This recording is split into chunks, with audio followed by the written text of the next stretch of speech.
Davos में विश्व आर्थिक मंच की बैठक जारी है। इस बैठक में भारत के 3 केंद्रीय मंत्री हिस्सा ले रहे हैं। बैठक में भारत की ग्रोथ स्टोरी का हर कोई मुरीद है। दावोस में वेल्सपन इंडिया की सीईओ दीपाली गोयनका से बात की एनडीटीवी प्रॉफिट के एग्जीक्यूटिव एडिटर नीरज शाह ने।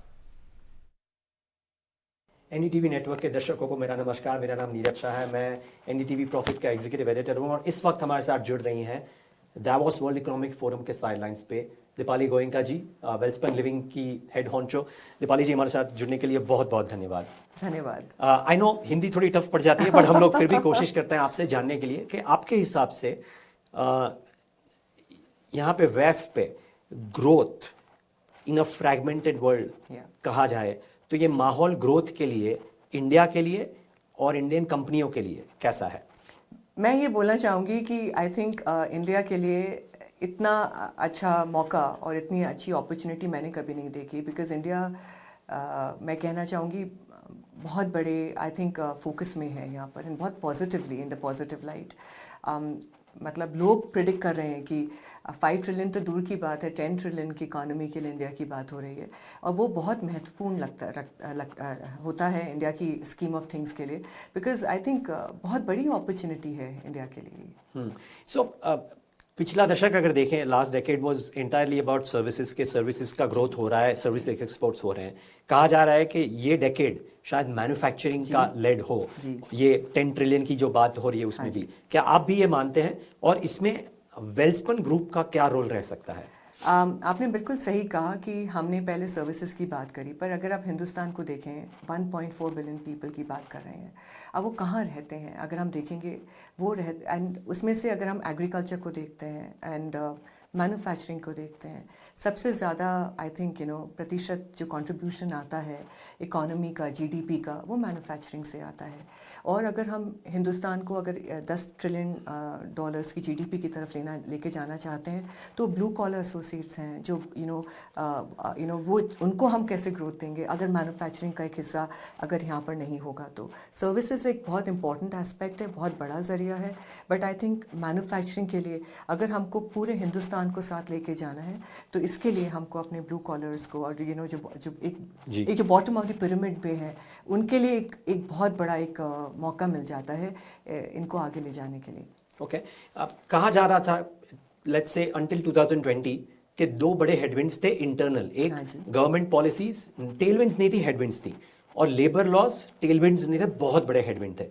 कुछ लोग कह रहे हैं कि गवर्नमेंट पॉलिसीज तो चेंज हुई हैं, इनफैक्ट टेलविंड्स आ गई हैं, लेबर में थोड़ा हुआ है, थोड़ा बाकी है। आपकी क्या राय है? मैं आपको एक चीज़ सबसे इंपॉर्टेंट बोलना चाहती हूँ कि अगर हमें 10 ट्रिलियन जीडीपी के ऊपर जाना चाह रहे हैं, सबसे इंपॉर्टेंट नीड होगी स्किलिंग की और अपस्किलिंग के लिए। और इसके लिए गवर्नमेंट ने बहुत चीज़ें करी हैं और मैं इसलिए बोल सकती हूँ क्योंकि हम मतलब मैं टेक्सटाइल्स में बोलूँगी कि 15 से 20 हज़ार लोगों को डिप्लॉय करना, उनको अपस्किल करना, काफ़ी पॉलिसीज़ दी हैं गवर्नमेंट ने, एंड वो हमारे लिए बहुत बहुत महत्वपूर्ण है। And I think that's what I feel कि हमको उससे काफ़ी अपसाइड मिलेगा और टेलविंड है ही। ओके, सो आपका मानना है कि वो जो एस्पेक्ट्स हैं वो अभी एनेबलर्स हैं ना कि डिसेबलर्स हैं? बिल्कुल एनेबलर्स हैं। और हिंदुस्तान में आई थिंक मैंने कभी नहीं देखा कि जितना जल्दी I think ease of doing business अभी बढ़ते जा रहा है। आई थिंक गवर्नमेंट यही कोशिश करी कि कैसे हम प्लग एंड प्ले मोड की तरफ चलें। पॉलिसीज़ को सिंपल कर रही हैं, पीएलआई स्कीम्स को भी आप देखिए।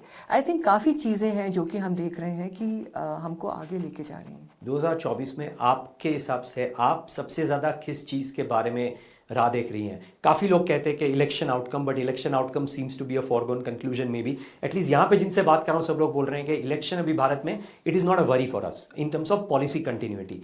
ये गवर्नमेंट आए, शायद कोई और गवर्नमेंट आए, पर पॉलिसी डिस्ट्रप्शन नहीं होगा, so that is out of the way. तो आपके हिसाब से अभी आप सबसे ज्यादा किस चीज के लिए देख रही हैं? मैं देख रही हूँ कि कैसे हमारा जो कंज्यूमरिज्म है रूरल मार्केट में कैसे आप उसको अपसाइड मिले। I think that's going to be very important bit of it.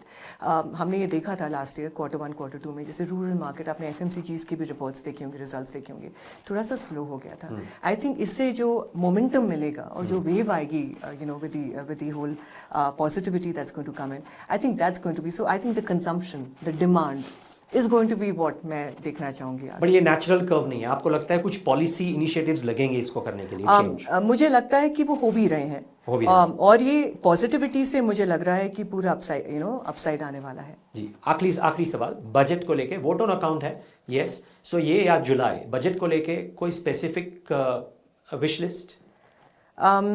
काफ़ी चीज़ें यही रहेंगी कि कैसे इंडिया को सप्लाई चेन को एक सोर्सिंग डेस्टिनेशन के लिए और क्या क्या महत्वपूर्ण रखता है, वो देखना बहुत ज़रूरी है।